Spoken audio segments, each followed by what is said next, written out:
Shalom everyone, we are back at Kol Torah at 12 o'clock, as our usual time, and we are going to discuss Parashat Lech Lecha. There are many topics in Parashat Lech Lecha, what I would say the exile out of will that Abraham left Haran and went to the land of Canaan. We see that Abraham, when he came to the land of Canaan, he had to leave and he had to go to Egypt because of the famine. He had some challenges there, came back. But I would like to focus on a prat, on a detail that it seems to be not so important, because we really focus on the other story that we all know. But I would like to show how this little detail really relates to this big story. And I'm not going to talk in hints. I'm going to talk very frankly and very open. The Torah said, after Abraham had a baby boy by the name of Ishmael, 13 years later, when he was 99 years old, it says, Vayira Hashem el Avram vayomer elav. And so Abraham saw the revelation of God. God appeared himself to Abraham and he says to him the following message. Ani kel shakai et halech lefanai ve'eyeh tamim. I am kel shaddai, walk before me and be perfect. And then I will create a covenant with you, and I will multiply you, and also I'm going to change your name from Avram to Avraham. And what is the significance of the change? Okay, so God added another hey to his name. So the Torah says very clearly that Avraham had a transformation in a way of identity and personality and also a mission. Till now he was only Avram. He was only limited in a way to his own people, his own followers. But from now on, Av Hamon Goim Netaticha, you become now father of all nations. Same thing with Sarah. She was Sarai, she was my princess, but now she's going to be Sarah, a princess for all. So in a way, there is the famous story that we all know is the change of name. Avram to Avraham, Sarai to Sarah. But I read to you a verse that we not necessarily pay attention. God revealed himself to Avraham as a Kel Shakai. What does it mean, Kel Shakai, and why God revealed himself in that way to Avraham before he changed his name? And I really would like to suggest to you the following idea. First, we need to understand, what does it mean, Kel Shakai? When you look at the word Shakai, it's really Shin Daled Yud. If you notice, on your mezuzot, on the mezuzah on your post doors, it says Shin Daled Yud. When we wrap the tefillin, we also have Shin Daled Yud. What does it mean, this name of God? So there is a fascinating midrash on Bereshit Rabbah, in the beginning of creation. It says that Ha'olam haya mitpateach keshtei pak'iyot. The world was in a way evolving with no limits. And God said, die, stop, enough. There is a limit to the world for how long or how stretch can the world take.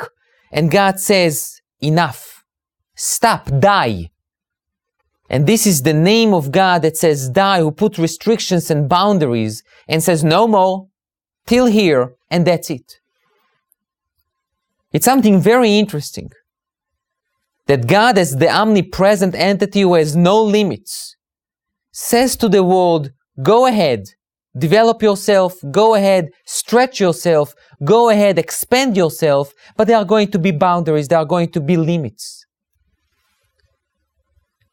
God is telling Abraham that you are going to have a total drastic change.